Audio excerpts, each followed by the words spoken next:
Baik, Assalamualaikum warahmatullahi wabarakatuh. Waalaikumsalam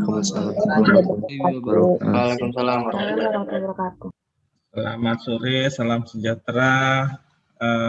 Kita ketemu lagi di mata kuliah Ekologi Laut Tropis. Setelah sebelumnya di minggu-minggu awal sudah disampaikan materi dengan Bu Oktora, minggu ini mulai kembali dengan saya untuk membahas tentang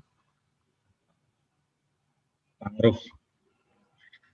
Nah, di pertemuan pertama ini kita akan membahas tentang bagaimana ekosistem mangrove-nya. Dan di sini saya tidak akan menjelaskan secara panjang lebar, jadi untuk pertemuan pertama ini mungkin tidak terlalu lama, cukup singkat saja. Karena saya yakin Anda sudah familiar dengan apa itu mangrove, apa itu bakau gitu ya, atau istilah lainnya di bahasa daerahnya apa gitu. Karena kalau kita bicara tentang ekologinya, tentu kita tidak lepas dari ada komponen biotik, ada komponen abiotiknya. Komponen biotiknya tentu saja mangrove dan biota yang berasosiasinya. Kemudian komponen abiotiknya itu adalah sedimen atau tanahnya dan airnya, apakah itu berupa air laut ataupun air tawar. Pembahasan kita tidak akan jauh-jauh dari situ. Berkaitan dengan ekologinya. Mungkin nanti ada sedikit tambahan terkait bagaimana penelitian yang mungkin bisa dilakukan di daerah mangrove, bagaimana gambaran metodenya yang sederhana, mudah dilaksanakan, kemudian hasilnya cukup relevan dan cukup reliable.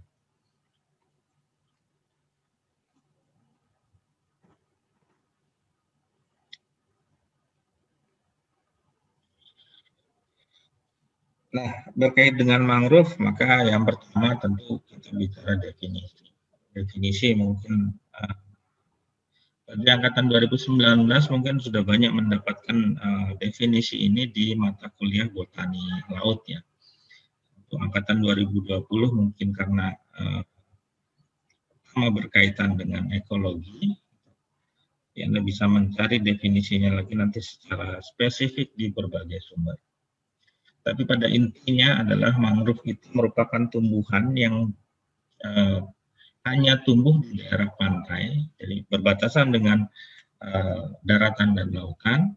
Dia bisa tumbuh pada daerah yang memiliki salinitas yang relatif lebih tinggi. Kemudian dia juga hidup pada daerah yang terpapar oleh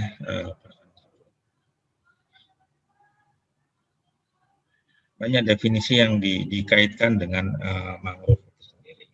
Nah, terkait mangrove ada yang mengistilahkan mangrove itu adalah sebagai sebuah individu, ada yang menyebutkan mangrove itu ketika dia menjadi sebuah komunitas.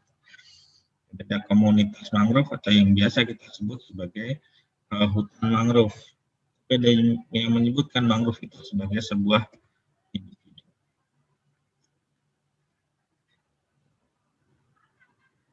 Salah satu yang membedakan dengan tumbuhan darat lainnya itu adalah bahwa dia mampu hidup pada kondisi air yang bersalinitas. Artinya dia bisa mampu hidup pada daerah yang terendam oleh air laut. Ini membedakan dengan tumbuhan yang lainnya. Kalau tumbuhan darat yang sejati, ketika dia terendam air laut, dia akan mati. Tapi kalau mangrove, dia tidak akan mati ketika terendam air laut. Nah, terkait dengan jenisnya, maka ada beberapa penamaan yang spesifik terkait dengan ekosistem mangrove ini. Kalau bahasa lokal kita sering mendengar ada bakau itu dari kelompok Rhizopora. Yang dimaksud bakau di situ adalah ekosistem mangrove yang dominan dari spesies Rhizopora atau dari genus Rhizopora. Nah, penamaan berdasarkan spesies ini merupakan salah satu karakteristik fisionominya.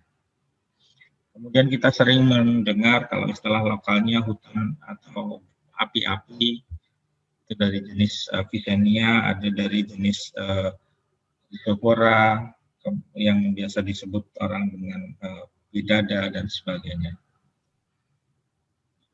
Jadi kalau dia didominasi oleh satu jenis, biasanya dia disebutkan sebagai ekosistem atau komunitas dari jenis tersebut.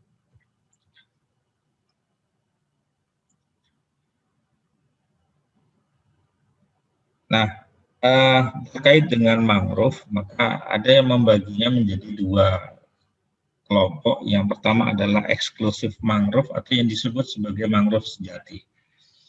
Jadi yang termasuk dalam mangrove sejati ini adalah semua tanaman atau tumbuhan yang tumbuh di habitat mangrove.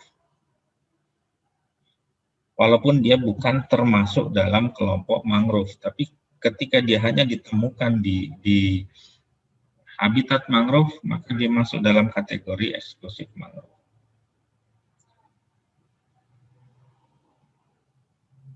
Kemudian yang kedua ada mangrove non-eksklusif. Jadi kalau eksklusif mangrove itu bisa disebut sebagai kelompok mangrove asli. Kalau non-eksklusif mangrove itu kelompok mangrove yang di dalam habitat mangrove itu memungkinkan tumbuhnya tanaman-tanaman yang biasanya dia tidak terdapat di habitat mangrove itu sendiri. Jadi kalau kita temukan di dalam daerah mangrove itu ada misalnya pohon kelapa, kemudian pohon pinus, pohon jengkol, jangan-jangan, nah itu berarti dia ada kelompok tumbuhan yang aslinya bukan berada di habitat tersebut. Ketika komunitasnya terbentuk seperti itu, maka dia masuk kategori mangrove non-eksklusif. Jadi pertanyaan adalah kenapa yang tumbuhan yang bukan asli habitat di mangrove kok bisa tumbuh? Kemungkinan yang paling besar adalah di habitat mangrove itu sudah tidak lagi terekspos atau terpengaruhi oleh pasang surut. Artinya ketika pasang dia sudah tidak tergenang lagi, apalagi ketika surut dia sudah kering gitu. Nah, ketika daerah mangrove-nya itu sudah tidak ada pengaruh pasang surutnya lagi, maka memungkinkan tumbuhnya tanaman-tanaman atau tumbuhan yang bukan biasa hidup di daerah-daerah mangrove tersebut.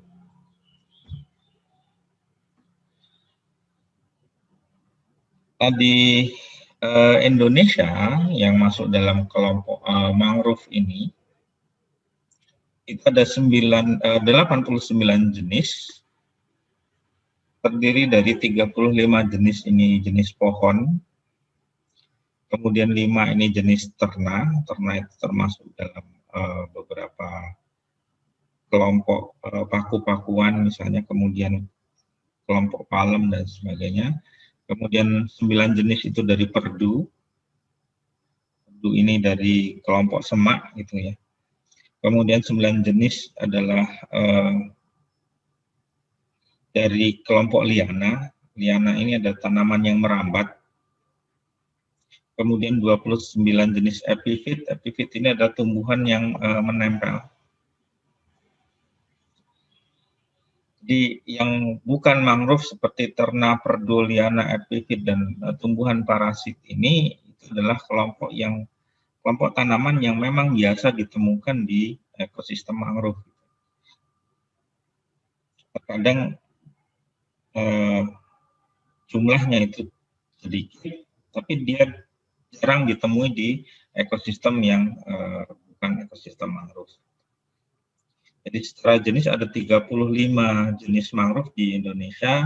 Yang terbesar ada dari kelompok Avicennia, Soneratia, Rhizopora, Bruguera, Xylocarpus seriot, dan Excocaria. Ini jenis-jenis yang dominan di Indonesia. Nah, secara ekologis, maka pengaruh lingkungan itu cukup besar bagi ekosistem mangrove itu sendiri ataupun bagi tumbuhan mangrove itu sendiri.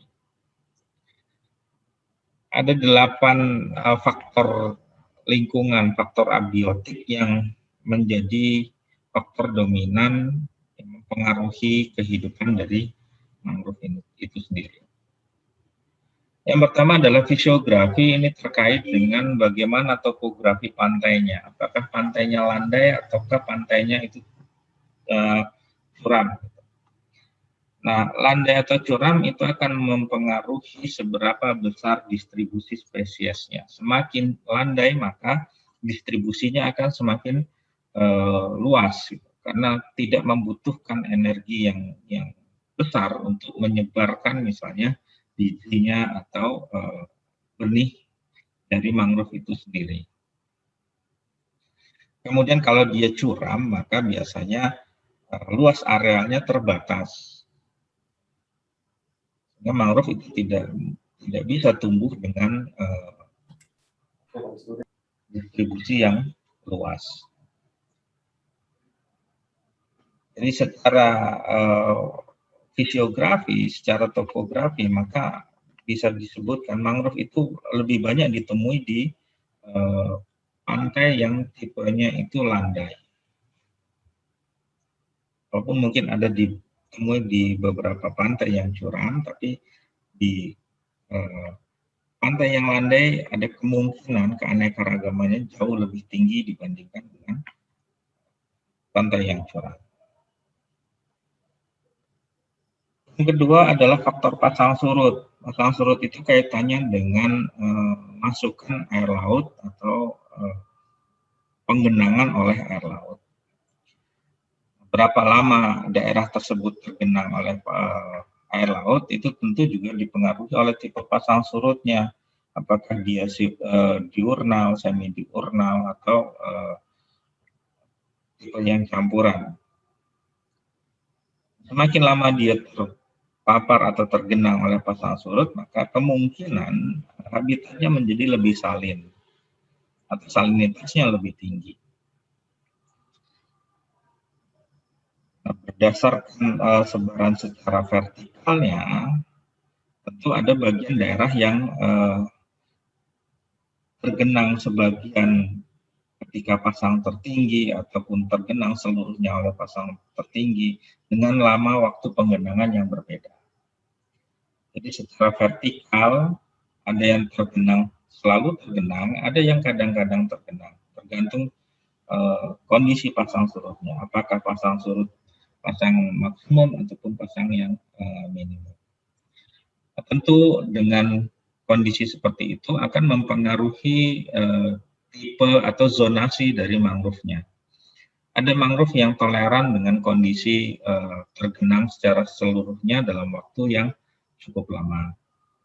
Ada yang toleran waktu penggenangannya tidak terlalu lama. Kemudian ada yang tidak toleran kalau dia tergenang, tapi masih membutuhkan air laut. Nah, secara horizontal, artinya sepanjang garis pantai, maka spesiesnya juga akan tertentu. Sehingga di bagian depan yang berhadapan dengan laut itu biasanya didominasi oleh kelompok spesies tertentu. Kadang ada Rhizopora yang di bagian depan, ada Avicennia yang di bagian depan. Jadi kelompok spesies perintis seperti Avicennia itu kemudian paling banyak ditemukan di bagian depan dari pantainya yang mungkin tergenang oleh pasang surut.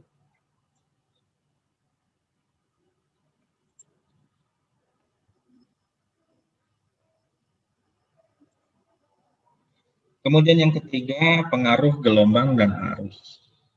Gelombang arus itu kaitannya dengan angin sebagai faktor penggerak utama dari gelombang dan arus ini.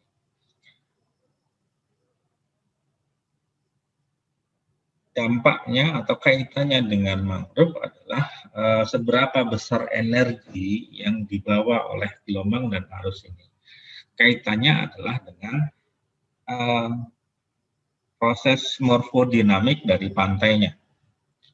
Jadi pantai itu akan mengalami dinamika, apakah dia akan bertambah, apakah berkurang, tergantung dari energi gelombang dan energi arus yang dibawa oleh air laut.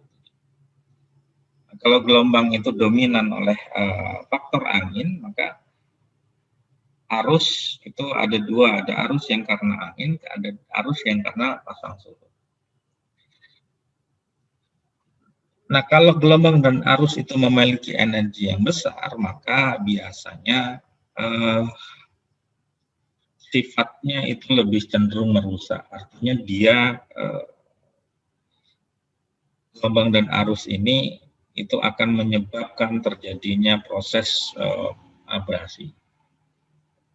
Walaupun mangrove itu sendiri mampu menstabilkan sedimen supaya tidak terabrasi, tapi kalau gelombang dan arusnya itu lebih kuat lagi, maka kemungkinan mangrove-nya itu akan terbongkar sehingga mati, kemudian terjadi abrasi. Nah, pada daerah yang gelombang dan arusnya itu lebih tenang, lebih kecil energinya, maka yang terjadi adalah di situ gelombang dan arus itu menjadi pembangun yang membantu untuk proses pengendapan atau sedimentasi di daerah tersebut. Nah, kalau ada sedimentasi tentu ada daratan baru. Daratan baru memungkinkan untuk ditumbuhi oleh mangrove baru, sehingga akan menambah luas daratannya. Kemudian arus yang berkaitan dengan pasang surut itu dia fungsinya adalah sebagai media untuk mencuci nutrien yang mungkin berasal dari daratan yang diendapkan di daerah mangrove, kemudian dibawa ke perairan. Nutrien ini mungkin akan berguna untuk apakah itu plankton, ataukah kemudian seagrass, ataupun terumbu karang yang berada di depan atau di daerah sekitar ekosistem mangrove. Jadi daerah mangrove itu merupakan penjebak sedimentasi yang berasal dari daratan, kemudian juga merupakan daerah yang kaya akan bahan organik yang berasal dari dekomposisi daun-daunnya. Nah, kalau dia tidak ditransfer ke laut, tentu nutrien dan bahan organik yang ada di daerah mangrove itu tentu akan tidak bermanfaat bagi ekosistem. Kemudian yang selanjutnya adalah faktor iklim. Faktor iklim itu kaitannya dengan cahaya, curah hujan, suhu, dan angin. Cahaya, suhu, kemudian angin, curah hujan itu juga saling berkaitan. Cahaya itu merupakan bentuk energi dari sinar matahari. Jadi berapa besarnya pencahayaan itu tergantung berapa lamanya waktu penyinaran. Untuk di daerah tropis dan subtropis itu sedikit berbeda lama penyinarannya. Sudah kita tahu cahaya fungsinya adalah untuk membantu proses fotosintesis. Tentu tanpa cahaya mangrove tidak bisa melakukan fotosintesis, dan kalau dia tidak bisa melakukan fotosintesis tentu tidak bisa menyediakan nutrisi untuk dirinya sendiri. Curah hujan itu juga berpengaruh terhadap perkembangan mangrove. Curah hujan itu kaitannya dengan input air tawar yang masuk ke daerah mangrove sehingga akan mempengaruhi salinitas air ataupun salinitas sedimennya. Kemudian curah hujan itu juga berhubungan dengan temperatur. Jadi kalau curah hujannya tinggi, temperaturnya relatif lebih rendah. Kalau curah hujannya kecil, temperaturnya lebih tinggi. Kemudian pada saat ini pengaruh curah hujan itu juga terkait dengan kondisi asam basa, apakah lingkungan perairan ataupun tanahnya. Suhu kaitannya dengan cahaya, dan fungsi suhu ini tidak terlalu signifikan dan tidak terlalu besar karena sebagian besar mangrove itu tumbuh di daerah tropis dan sampai daerah subtropis. Sehingga bisa dikatakan bahwa mangrove itu adalah ekosistem yang tidak tahan terhadap suhu yang rendah. Rentang temperatur dari mangrove ini untuk mampu bertahan dan tumbuh itu cukup lebar sehingga pengaruh suhu itu tidak terlalu besar untuk. Kemudian yang terkait dengan iklim yaitu angin, tadi sudah disebutkan bahwa angin ini ada kaitannya dengan gelombang dan arus. Kalau pada daerah yang tipe anginnya itu lebih tenang, lebih kalem gitu, tentu tidak terlalu besar pengaruh dari angin ini. Ya, angin mungkin hanya untuk bermanfaat ketika proses penyerbukan bunga atau proses reproduksi. Tapi ketika pada daerah tertentu yang mungkin anginnya itu cukup kuat, skalanya itu lebih tinggi, dengan kecepatan tinggi, mulai dari badai sehingga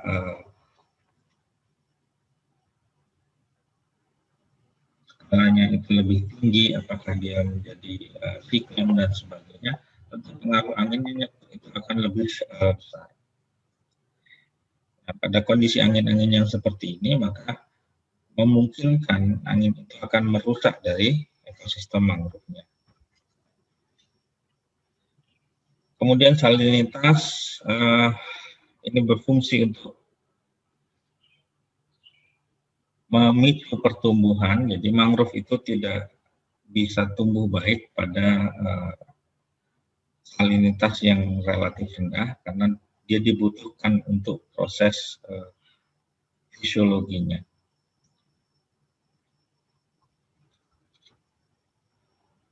Kemudian salinitas itu juga berkaitan dengan garam mineral yang terlarut yang mungkin dibutuhkan oleh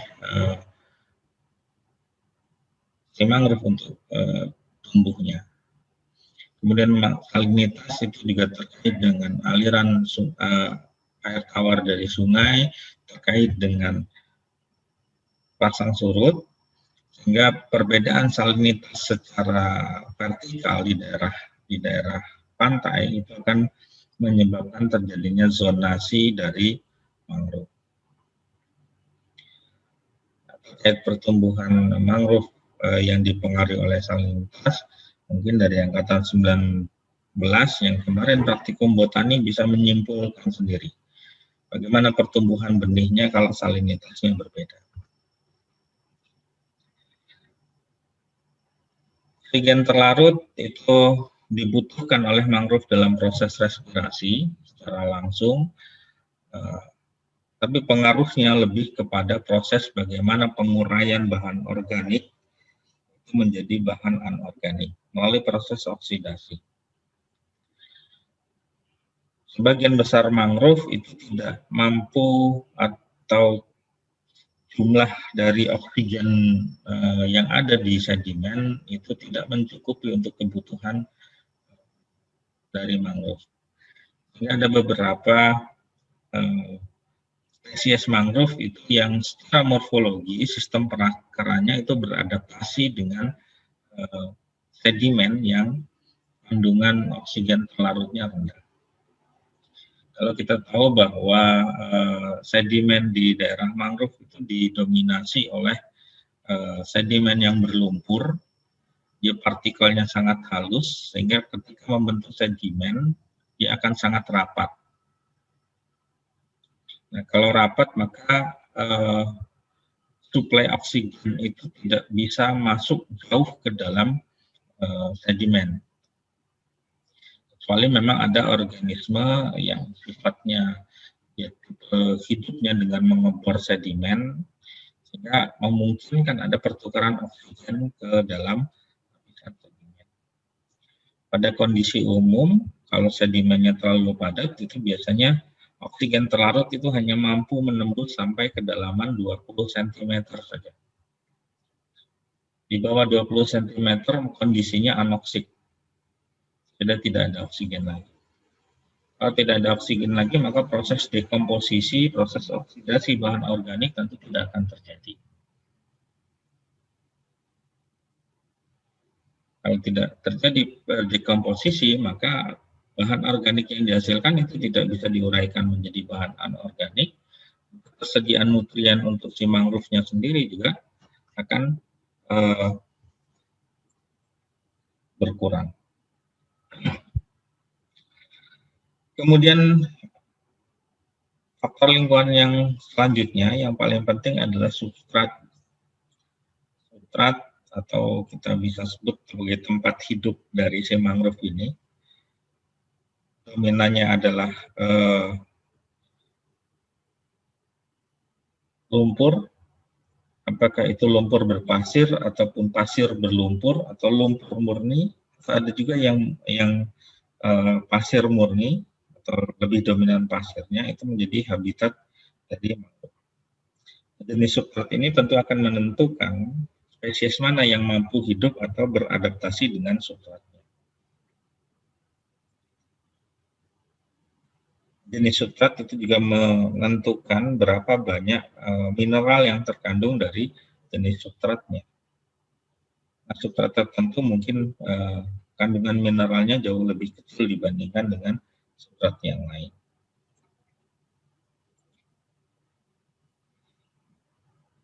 Substrat juga terkait dengan unsur hara atau nutrien. Sebagian besar dari ekosistem mangrove itu ketika dia mengalami siklus kematian, dia akan bertahan di lingkungan mangrove-nya. Seperti daun yang gugur, kalau dia sudah tua, tentu dia akan jatuh di sekitar daerah tersebut. Nah, itu merupakan sumber bahan organik yang dengan proses dekomposisi nanti akan menjadi bahan organik, anorganik, yang bisa dimanfaatkan oleh mangrove untuk sumber nutriennya.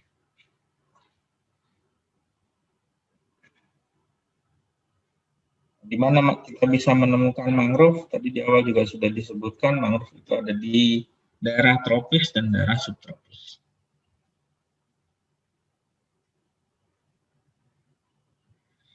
Secara spesifik, maka lingkungan tempat mangrove ini hidup itu pada daerah pesisir atau daerah pantai, merupakan daerah batasan antara laut dan daratan. Daerah yang paling baik untuk daerah pertumbuhan mangrove adalah daerah yang memiliki energi yang rendah, terutama energi gelombang dan energi arus ataupun pengaruh dari pasang surut. Kenapa energi yang rendah itu akan bagus untuk pertumbuhan mangrove? Karena energi yang rendah akan membantu proses deposisi dari sedimen, sehingga sedimennya bisa terendapkan di daerah tersebut. Sedimen yang terendapkan dia memacu pertumbuhan akar, akar nanti akan menstabilkan sedimen yang terbentuk. Kalau daerah energinya besar, maka ketika ada sedimen, maka kecenderungannya sedimen akan terapuk, akan mengalami pertubasi, akan mengalami gangguan, sehingga dia tidak akan mengendap. Jadi kalau kita asumsikan Anda membuat kopi, Anda mau minum, Anda aduk terus gitu, berarti energinya besar, maka kopinya akan teraduk. Tapi kalau setelah buat kopi yang didiamkan, maka energinya kecil, maka kopi bubuknya yang partikelnya besar tentu dia akan mengendap.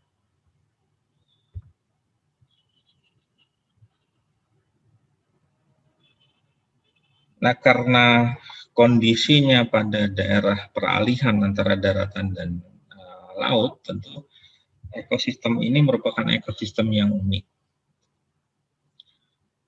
Karena dia ekosistem yang unik, kemudian apa perannya?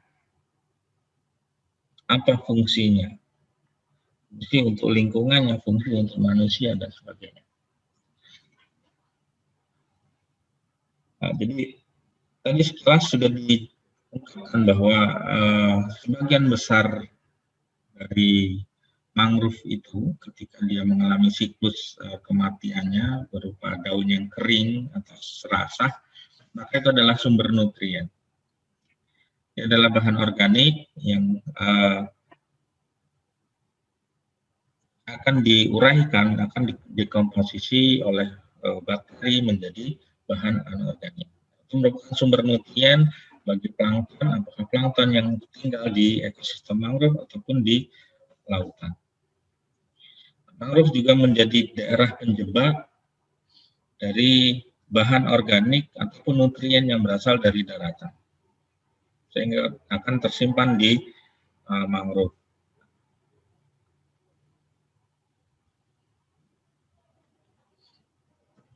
Selain sumber bahan organik, maka serasah itu juga menjadi sumber makanan.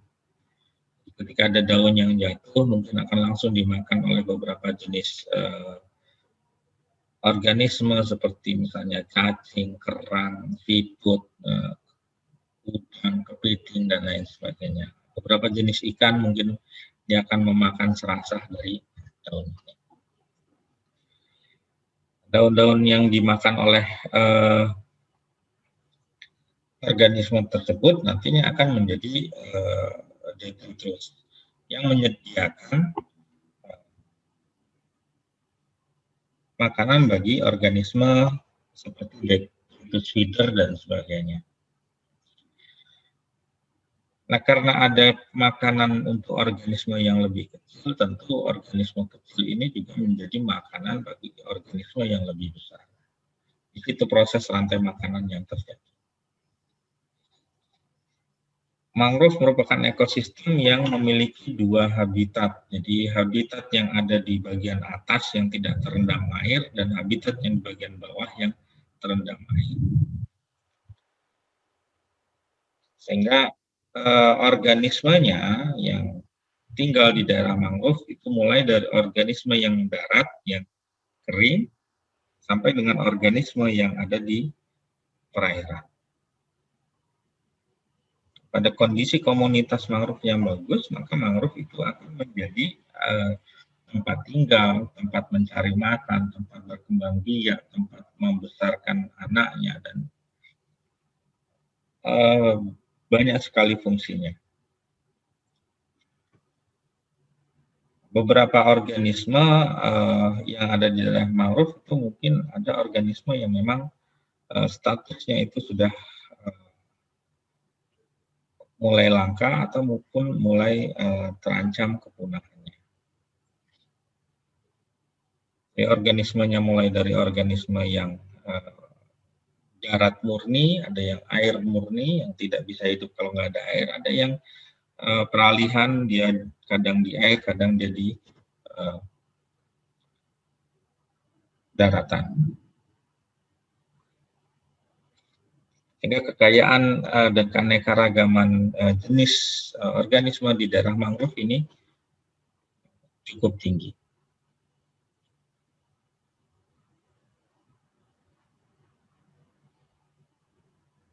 Beberapa jenis organisme tadi ini sebagai habitat untuk berkembang atau untuk tempat tinggal, kemudian untuk berkembang biak, untuk membesarkan anak dan tempat mencari makan, bahkan tempat perlindungan organisme yang terancam punah. Nah, mangrove juga berfungsi sebagai buffer zone atau daerah penyangga atau daerah pelindung, terutama dari pengaruh gelombang dan pengaruh dari angin untuk daratannya. Pada kondisi mangrove yang sudah stabil, maka pengaruh gelombang itu akan bisa diredam oleh mangrove. Jadi kalau kondisi ekosistemnya sudah stabil, substratnya sudah stabil, sistem perakarannya kuat, maka mangrove itu akan menjadi peredam dari gelombang yang datang. Tapi kalau masih ekosistemnya, komunitasnya masih muda, masih baru, jadi tidak menutup kemungkinan sedimennya itu akan teraduk ketika ada gelombang yang sangat besar. Kemudian juga mangrove ini melindungi daratan dari pengaruh angin atau badai yang kuat dari arah laut.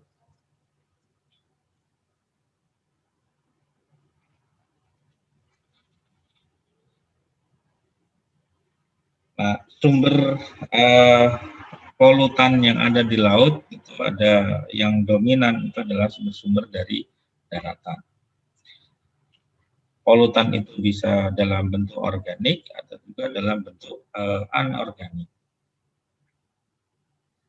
Yang paling dominan polutan yang berasal dari daratan adalah polutan dalam bentuk nutrien yang dibawa dari sungai, apakah itu berasal dari limbah pertanian ataukah dari limbah rumah tangga yang menyediakan polutan dalam bentuk nutrien.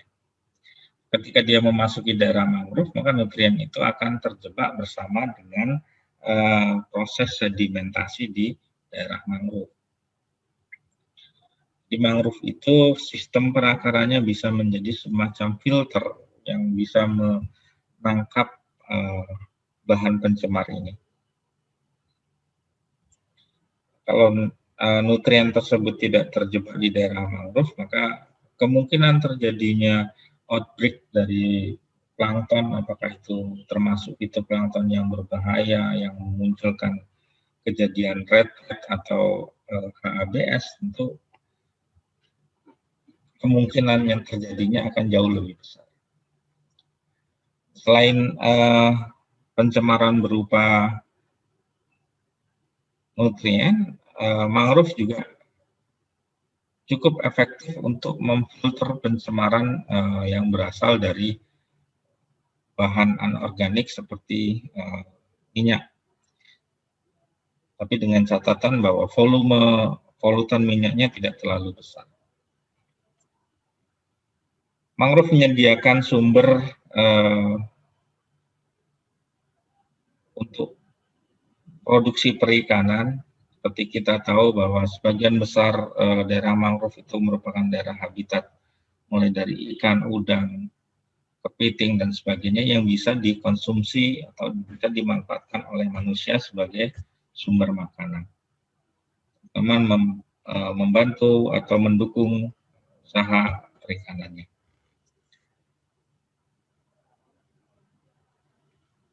Banyak jenisnya yang bisa kita ambil dari mangrove. Jadi kalau mangrove itu tidak ada, tentu sumber makanan kita juga akan berkurang.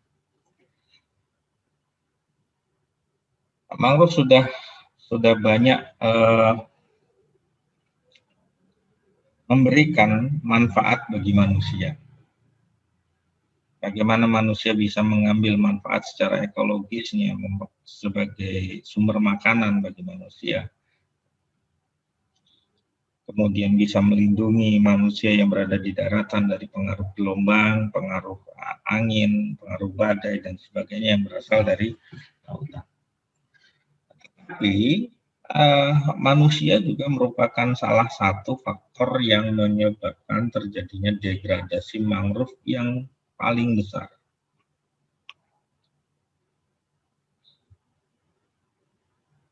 Jadi dengan sifat serakahnya manusia, maka manusia menjadi faktor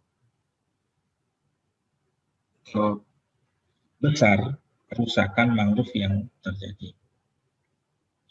Mangrove yang sudah ada kemudian dieksploitasi, dialihfungsikan, mangrove nanti menjadi tambang, menjadi tempat pariwisata, menjadi tempat pertanian, menjadi tempat pemukiman, dan sebagainya.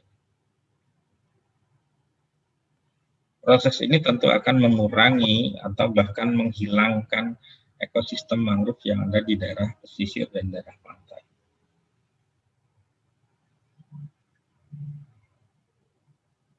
Apa yang terjadi ketika ekosistem mangrove ini telah rusak, telah beralih fungsinya?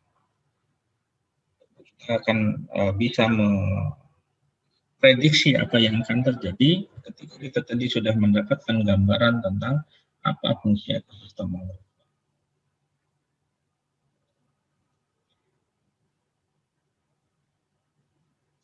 proses degradasi itu juga tidak terjadi dalam bentuk pengurangan luasan hutan mangrove dengan alih fungsi dan penebangan misalnya, tapi juga dengan proses atau kegiatan yang lain. Salah satunya adalah pengerukan. Jadi ini biasanya dilakukan ketika manusia ingin memperdalam misalnya alur masuk pelabuhan, di situ akan dikeruk. Dalam proses pengerukan itu akan menghasilkan partikel-partikel yang tersuspensi yang kemudian nanti akan mengendap di daerah mangrove. Karena dia bukan berasal dari lapisan permukaan, partikel tersuspensinya lebih banyak berasal dari lapisan sedimen yang lebih dalam. Kandungan senyawa dari bahan yang diambil dalam proses pengerukan itu akan menyebabkan deplesi atau penurunan oksigen yang ada di daerah mangrove.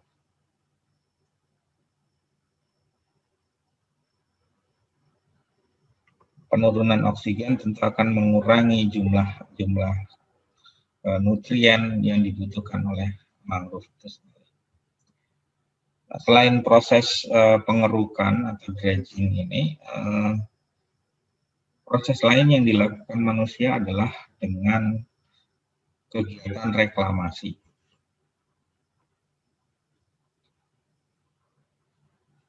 Reklamasi itu bisa menimbun daerah pertumbuhan mangrove ataupun malah nantinya akan membendung air tawar ataupun air lautnya. Sehingga sirkulasinya menjadi tidak lancar, maka mangrove-nya lama-kelamaan akan hilang atau mati karena kebutuhannya tidak terpenuhi. Yang terakhir, bahwa yang mempengaruhi kehidupan mangrove ini hasil dari aktivitas manusia adalah adanya pencemaran. Yang paling berbahaya dari tumpahan minyak, kemudian herbisida, biasanya akan menyebabkan kematian mangrove secara massal. Dan terakhir ini banyak penelitian yang menyebutkan bahwa pencemaran dalam bentuk sampah plastik itu juga akan menyebabkan kematian dari si mangrove karena plastiknya akan menutupi jaringan akar napas dari mangrove sehingga mangrove tidak bisa mengambil oksigen secara langsung. Nah, ini adalah gambaran secara umum tentang ekologi mangrove itu sendiri. Jadi kalau kita uraikan lagi, maka secara ekologis mangrove itu memiliki fungsi dan peran yang cukup vital bagi lingkungan dan juga bagi manusia. Kira-kira itu untuk pertemuan kita hari ini.